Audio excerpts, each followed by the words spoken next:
Hi and welcome to Capitol Update. I'm State Senator Glenn Anderson, and I have the honor of representing the 6th Senate District, which includes the cities of Livonia, Westland, Garden City, and Redford Township.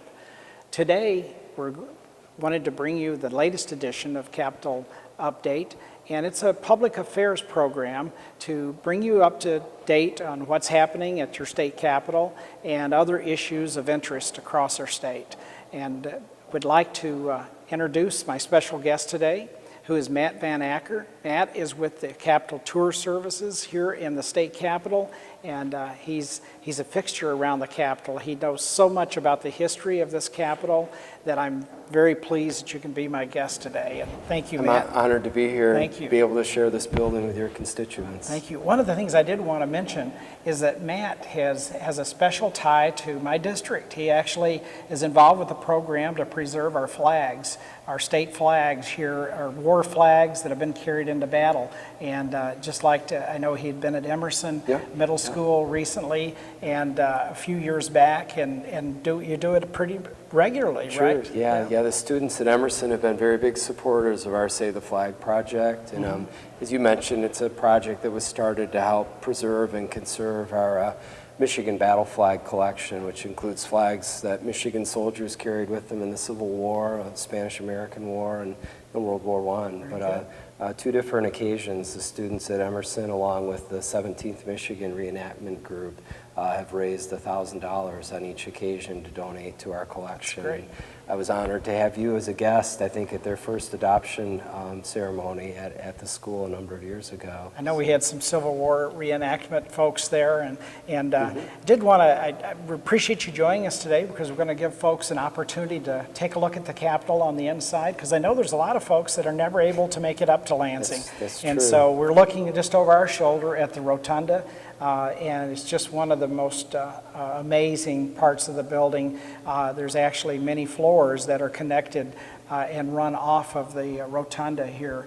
And Matt, would you like to tell us a little bit about this? I'd be happy to. Okay. To give you a little background to the Capitol, our building was built in 1879, 131 years ago now.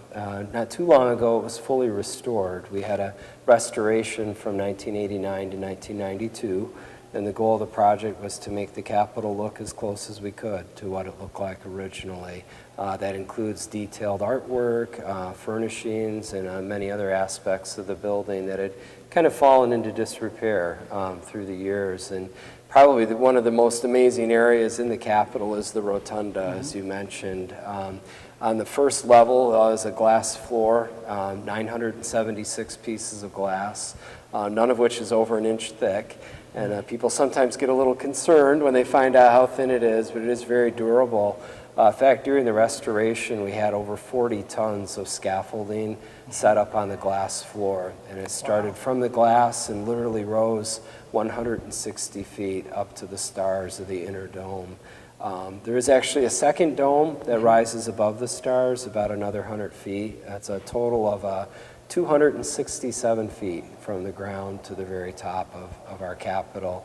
In fact, the building was built on the highest elevation in downtown Lansing, so it was really meant to stick out, when people traveled up to the capital city.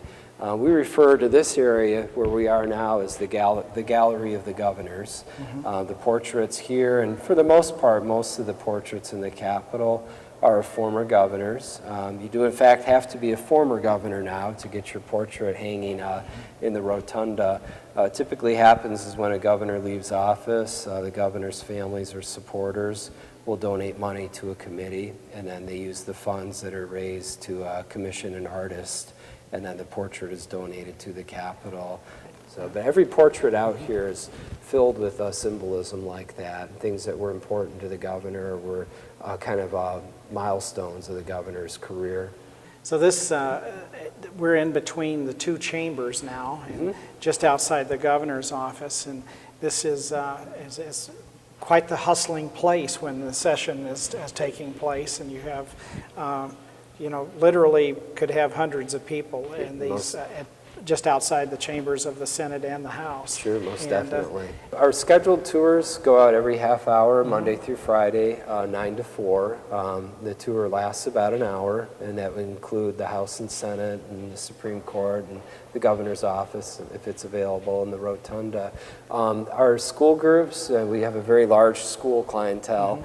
Most of those tours book a full year ahead of time, and we encourage people to book ahead of time. Right. If it's a group of under 10 people, though, like a family that would like to come in for a tour, we really encourage them to do that. They don't need to schedule ahead. They can just show up if it's under 10 people, and we'll add them or direct them on to the next tour that's going out. Well, we're gonna continue going around the Capitol and seeing some of the highlights and some of the rooms and chambers, both the Senate and the House chambers, and we'll give you a good little tour here, and hopefully you'll enjoy the program, and hopefully you'll get a chance to come up to the state capitol and visit sometime, and be sure to let us know if you are coming.